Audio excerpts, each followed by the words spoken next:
We continue now at the top of Daf Samach Gimel Amud Aleph in Meseches Menachos. This is Menachos Daf 63a. The Mishnah says, "Ha'omer harei alai b'machavas." If somebody says it's upon me to bring a machavas, a pan carbon mincha, lo yavi b'marcheshes. He shouldn't bring a marcheshes carbon mincha. And b'marcheshes, if he says he's going to donate a marcheshes carbon mincha, lo yavi b'machavas, then he should not bring a machavas carbon mincha. And the Mishnah now continues with a machlokas tanoim. What exactly is the difference between a machavas and a marcheshes? Ma bein machavas lemarcheshes. What's the difference between a machavas carbon mincha and a marcheshes carbon mincha? And the first opinion is marcheshes yesh la kisoy. The marcheshes, it has a cover on the top. Machavas ein la kisoy. The machavas mincha has no cover. Divrei Rabbi Yossi HaGlili. These are the words of Rabbi Yossi HaGlili. Rabbi Chanina ben Gamliel Omer. Rabbi Chanina ben Gamliel says marcheshes. When it comes to marcheshes mincha, amuka, that is a deep pan. Umaseh rochshin, and therefore what essentially happens is the oil gathers in a certain way, it bubbles up in a certain way. But machavas, by a regular pan mincha, it's soft, it's flat, umaseh koshin, and it is of a harder consistency. And Rashi explains, again, Rabbi Chanina ben Gamliel says that marcheshes is a deep pan, and maseh harochshin, which means shakli amok, again, the vessel is deep, v'hayakol hashemin b'makom echad, and therefore all the oil is in one place. Ukeshemeniach adam etzbo ala mincha, if a person were to place his finger on the mincha, nod hashemin b'socha, then the shemen, the oil, would move around within it. And Rashi continues, marcheshes lashon remes, the word marcheshes is like the language of remes, which means an animal that is creeping or crawling. The mitargamin and rachshin, that's how we translated rachshin. And sofa means she'enu amuka, means it's not deep. Ela shuleot sofin eitzel ogneh, means to say it's essentially a thinner pan. Umispazer hashemin ba'ogneh akli, and therefore the oil spreads out. Ulahachi kasha, and therefore it is of a harder consistency. Uchemot saf al pnei hamayim, it's like saf al pnei hamayim, it's floating upon the waters. That's where the word safa comes from. And the Gemara says, my time at Rabbi Yossi, what's the reason of Rabbi Yossi HaGlili? Again, the Rabbi Yossi HaGlili says marcheshes has a cover and machavas has no cover. Elaim, if you're going to say marcheshes, the reason why it's called marcheshes, the asya arechushe halev, that it's being brought for sins that are on the musings of the heart, that are essentially hidden, and therefore it has a cover. Kedichsiv, as it's written in the pasuk, ruachash libi davar tov. Again, the pasuk says ruachash libi, the musings of the heart, something that is hidden, something that is covered. And then one can say umachvas, that the reason why the other mincha is called a machvas, the asya amachbui hapeh, that's coming for sins that are done with the corners of the mouth, kede amri inshi, like people say, menavach nevuche, like barking or speaking, and that would be something that's uncovered, something that's able to be heard. But if that's the argument, ema ipcha, one can say the reverse. Machvas, one can argue that machvas, the asya amachbui halev, that's coming for the secrets of the heart. T'chsiv, as it's written, loma nachbeisa levroach, why were you secretive to run away? And then one can further argue marcheshes, the asya arechushe, marcheshes, that's coming arechushe, that would essentially be the movement of the lips, the speaking. Kedamri inshi, like people say, have a mirachshan sifase, that his lips, they were moving, and so therefore it can be argued in both directions. And so the Gemara instead says, Ella, rather, Gemara Gemirila, according to Rabbi Yossi HaGlili, it's just a tradition that marcheshes again has a cover, and machvas has no cover. Rashi explains, my time at the Rabbi Yossi, the marcheshes yesh la kisoy, machvas ein la kisoy. What's the reason of Rabbi Yossi? Marcheshes has a cover, and machvas does not have a cover. Inema demi mashmuusa demi denikris marcheshes the mashma the asya rechushi halev. You're going to say it's just the simple meaning of the word marcheshes. It sounds like archushi halev shu davar mechusa. That's something that's covered. Lefigach maaseh mechus, and therefore maaseh mechus, in the procedure it's covered. It has a cover on the pan. Umachvas bosa machbui hapeh, and then machvas would be machbui hapeh, that which is spoken. Lashon nivei shu begali, that's something that's in the open. It's not covered. Rechushi halev means here her avera. Rechushi halev means that it's coming for the musings of the heart. It means the thoughts of avera.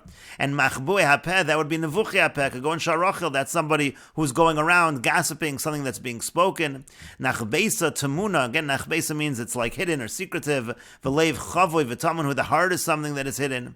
And so the Gemara then said, Ella, rather, Gemara, it's just a tradition. The zumachusa v'zumagula, that this one is covered and this one is revealed. And the Gemara continues at the two dots. The Mishnah said, Rabbi Chanina ben Gamliel, Omer v'chulu, Rabbi Chanina ben Gamliel, he says that a marcheshes is deep, and the machvas is safa, is flat. And the Gemara says, marcheshes amuka, the reason why we know marcheshes is amuka, is deep. T'chsiv, as it's written, v'chol na'aseh b'marcheshes, it says b'marcheshes. Rashi explains, b'marcheshes, mashma b'socha, in the marcheshes. Alma yesh l'toch, you see that it has an inside, it has some depth. And machavas safa, and then the machavas, it's not deep, it's a shallow pan. T'chsiv, as it's written, written V'al machavas. It says on the machavas. Rashi explains V'al machavas mashma oleo. That sounds like upon it, v'lo besocha, but not within it. De'ein latoch. It doesn't really have that inside, and so therefore again that's why Rabbi Chanina ben Gamliel says marcheshes is amuka and machvas is safa.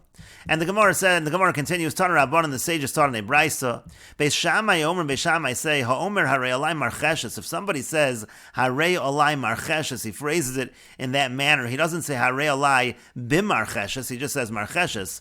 Rashi explains, Omer harei olai marcheshes, the lo amar bimarcheshes. He doesn't say bimarcheshes. So the question is, what exactly is he donating? What is he promising? Is he promising to bring a carbon mincha that's going to be in a marcheshes, or is he donating the pan itself? And so the Brisa continues, Munach ad sheyavo Eliyahu. In such a situation, that neder has to remain in place until Eliyahu and Navi can come and clarify what exactly that means. As Rashi explains, Munach haneder, the neder is munach ad sheyavo Eliyahu, until Eliyahu comes. And the Gemara continues and explains Beis Shammai, Misafka lahu, Beis Shammai is in doubt. Ial shum kli nikru, is it because of the vessel? That's what it's being called. O al shum maasein, or is it because of the procedure? And Rashi explains, Misafka lahu ial shem kilya nikru machvas umarcheshes sheyesh kli sheshmo machvas. In other words, is it that there is a vessel that's called a machvas, v'yesh kli sheshmo marcheshes, and there's a vessel that's called a marcheshes, therefore harei olai marcheshes is referring to a specific kli. O al shem maasein, or is it because of the procedure? Nikru, that's why they're called that. Shazu maaseh rochshin, that would be talking about the mincha. The mincha is maaseh rochshin, that's why it's called the marcheshes, as we said in the Mishnah. And v'zu maaseh koshin, the machavas is maaseh koshin, and that's why it's called machavas. And the point is, hilkach, therefore, ikol meimar, we could say, mincha nadar, that he was donating a karba mincha. V'ikol meimar lo is nadar mincha, but you could also say he wasn't donating a mincha. Elakli sharis atzma, maybe he was donating the vessel itself. Ial shem hakli karila, maybe if the mincha is called that because of the name of the vessel, maybe he's donating the vessel. Kara mincha hanas is b'marcheshes. That's why it's called a mincha that is done in this vessel called the marcheshes. Aval mincha gufa lo ikra marcheshes. Then according to that, the mincha wouldn't itself be called a marcheshes. Hai kli nadar, therefore he would be donating the vessel. Veino maybe mincha. He shouldn't bring the mincha. That's the doubt that Beis Shammai have. Elim kein amar harei olai minchas marcheshes. Unless he said minchas marcheshes, then we know he means the mincha. Oh, harei olai bimarcheshes, so he says bimarcheshes, then we know he means the mincha. V'ikol meimar nami al shem maaseh ikroi, but again you could say that it's called based on the procedure, marcheshes, v'lo al shem kli, not because of the vessel, el ha-mincha atzma zeh shema, the mincha is called that. V'zeh mincha is nadif, so this person is donating a mincha. V'lo kli, and not a vessel, and so therefore, yehei munach ad sheyavo Eliyahu, it has to be yehei munach ad sheyavo Eliyahu for that reason. Again, that's the doubt that Beis Shammai have. And the Brisa continues, Uveis Hillel Omer, and Beis Hillel say, Kli Hayav Mikdash, there was a vessel in the Mikdash, Umarcheshes Shemon, it's called the Marcheshes, V'domek min kalbus amuk, and it resembled a type of deep kalbus, which is a type of vessel with indentations. Ucheshebotzik munach besochum, when the dough is placed inside of it, domek min tapuchi habratim, it looks like the apples of the bratim trees, Uchmin blute hayavonim, and like the blute, the acorns of the Greek oak trees. V'yomer, and the pasuk says, V'chol nasa bimarcheshes v'al machavas. It says anything that's made bimarcheshes and al machavas. Alma, we see al shum hakelim nikru, that the karva mincha, their names come from the vessels themselves. V'lo al shum maaseyim, and not based on the procedures.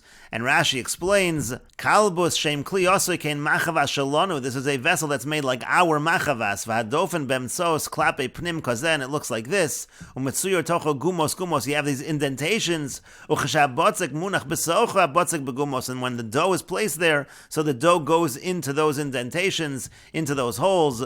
And Rashi continues, V'yomer v'chol nasa v'gomer alma. Again, the pasuk says bimarcheshes and al machavas. And so we see midahacha ksiv bimarcheshes. Since over here it says bimarcheshes, v'yacha kos of al machavas, and by the machavas it says al machavas, shma mino al shem kilya nikru. You see that they're really being named after their vessels. Dezut safa v'zu amuka, that this one is safa, and this one is amuka, this one is flatter, and this one is deeper.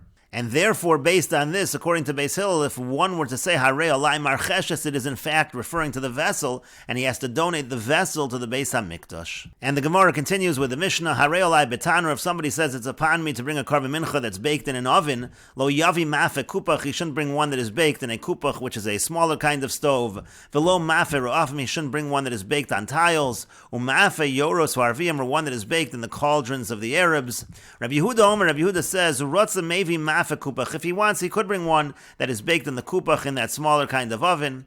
And the Mishnah continues, harei olai minchas ma'afe. If somebody says it's upon me to bring a minchas ma'afe, lo yavi mechza chalos u'mechza rekikin. He shouldn't bring half chalos and half wafers. Rabbi Shimon matir. Rabbi Shimon says that is permitted, mipnei shu karban echad, because it is all one carbon. And Rashi explains, kupach is min tanur katan, that's a kind of small oven, makom shvisas kadei rachas, it has enough space just for one pot. And yoros harvim, again, the cauldrons of the Arabs, yoros shall also makom, it's of a certain place. Umasikim osan va'ofen b'hen chalos, they light a fire, and they bake chalos in there. Rabbi Yehuda says a kupach is fine, the kupach min tanur, because a kupach is a kind of an oven.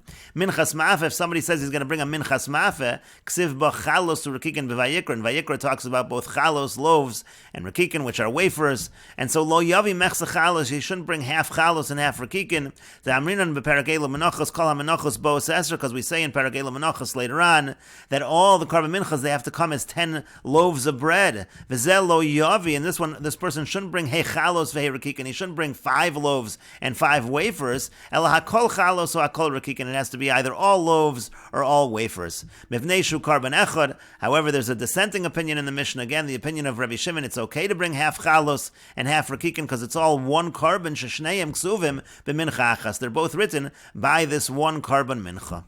And the Gemara says, Tanu Rabban, and the sages taught in a Braisa, Ma'afe tanur v'lo ma'afe kupach v'lo ma'afe ra'afim v'lo ma'afe yoros harviyim. Again, it says Ma'afe tanur, baked in an oven. It can't be baked in a kupach. It can't be baked on tiles. It can't be baked in the cauldrons of the Arabs. Rabbi Yehuda says tanur shnei pa'am. It says tanur twice. Lahachsher ma'afe kupach. That's in order to say, to render fit ma'afe kupach if it is baked in the kupach, in that smaller kind of oven. Rabbi Shimon says tanur shnei pa'am. It says tanur 2 times. Echod shetei afiyosan b'tanur. It says it 1 time to say it should be baked in the tanur. V'echod sheyeh hekdeshan b'tanur. And the other time it says that it's to indicate that it is sanctified in the tanur, in the oven. The Gemara continues and asks, so mi islei Rabbi Shimon haisvar, does Rabbi Shimon really hold of this logic that again it's baked in the tanur and it's sanctified in the tanur? V'tanan, but we learned in a Mishnah, Rabbi Shimon says, liolam have a ragel lomar shtei halechem v'lechem aponim ksheros ba'azara. One should say, be accustomed to saying that the shtei halechem and the lechem aponim are kosher in the azara, ukesheros beveis pagi, and they're kosher in the beis pagi. And the point of Rabbi Shimon's statement in this Mishnah later on is they're kosher even in the beis pagi, which is outside of the azara. And so clearly they're not being sanctified outside of the azara. That's impossible, so it cannot be that the oven is sanctifying. And the Gemara continues and answers, Amar Rava says, Amos say, rather it means to say, Shei hekdeshon l'shum tanur, that they should be sanctified for the sake of being baked in the oven. And Rashi explains, tanur, it says tanur twice, ve'in riboy achar riboy elo l'mayit. You don't have an inclusion following another inclusion, that's only to be an exclusion, and some take this line out of Rashi. The Bach actually reverses it. It should be ein miyot achar miyot. You don't have an exclusion following an exclusion, elo l'rabos. It's only to include, because the Gemara is bringing this as an inclusion. And Rashi continues, chad b'vayikra, karban mincha ma'afe tanur. The 2 times it says tanur, 1 time is in Vayikra. It says karban mincha ma'afe tanur, of itzav. It says betanur over there as well. Hekdeshan betanur, and then the Gemara said, the Brisa said that they're sanctified in the oven. Sha'atanur mekadsha, and that the tanur is mekadesh according to Rabbi Shimon. And the Gemara asked, do mi islay Rabbi Shimon the tanur mekadesh shum carbon? Does Rabbi Shimon hold that the tanur can be mekadesh any carbon? That's not true. It can't be mekadesh any carbon, because ksheros ba'azaru, ksheros habeis pagi, because again Rabbi Shimon says in the Mishnah later on that the shtei halechem and the lechem aponim, they're kosher in the beis pagi, which is chutz lechomas azara chomachas, that's outside of the courtyard. V'chein shemavi sal kadaytach tanur mekadesh. Now, if it's possible, if it should enter your mind that the tanur sanctifies, so it can't be sanctified in that area outside the azara, because if salu b'yotzei, isn't that going to be a disqualification of yotzei, of being outside of the proper area? So it cannot be that Rabbi Shimon holds that the tanur is mekadesh, and so instead the Gemara said l'shem tanur. It just means that when it is sanctified, it should be for the sake of a tanur, meaning when he sanctifies the flour, Yomer, he should say, Al minas lefosa betanur ani makdisha. I'm sanctifying it with the intention of baking it in the oven. That's all that Rabbi Shimon means. And we will note that the Rishonim and Achronim, they both discuss Rashi's explanation of this Gemara, and some offer a more simple explanation of the Gemara, that the Gemara is simply saying, if Rabbi Shimon is saying Ksheros beveis pagi, that it can be baked beveis pagi outside of the Azara, so it can't be that it's being consecrated outside of the Azara, because you can't have the consecration outside of the Azara, and therefore that's the proof that Rabbi Shimon must not hold, that again the consecration takes place in the oven. And the Gemara continues at the two dots. The Mishnah said, Harei alai minchas mafe lo yavi mechsa v'chulu. Again, if somebody says it's upon me to bring a minchas mafe, he shouldn't bring half chalos and half rakikin. Rabbi Shimon says he can bring half chalos and half rakikin. And the Gemara says, Tana Rabbanan, the sages taught in a brisa v'chisakriv. The pasuk says v'chisakriv, when he offers, kishetakriv lasos davar rishus, means to say, when he's going to offer, it's a davar rishus. It's not something that is an obligation. Rashi explains, v'chisakriv korban minchas mafe tanur. It says he's going to offer this minchas mafet tanur, kishetirtza lasos midaitcha, means when you want to do it willingly. Davar rishus, it's a davar rishus. Kolomar davar ze rishusu, means to say it's voluntary. Velo chova, not an obligation. Shem lo yirtza lo yakriv mincha, if he doesn't want to, he doesn't have to offer the mincha. This is something that is a rishus. And the brisa continues, the pasuk says korban mincha, again it says a korban mincha. Amar Rabbi Yehuda says, minayin, from where do we know? Liomer harei alai minchas mafeh, that if somebody says it's upon me to bring a minchas mafeh, shelo yavi mechsa chalos and mechsa rakikin, that he shouldn't bring half chalos and half rakikin. Talmud lomer, the pasuk says korban, it says the word korban, it says korban mincha, and it means korban echad amarti lach, it has to be one korban, velo shnayim ushlosha korbanos, not two or three korbanos, and so therefore again he shouldn't bring half chalos and half rakikin. Amar lo Rabbi Shimon said to him, he said to Rabbi Yehuda, and we will continue with this discussion in the next video on Daf Samech Gimel Amud Beis.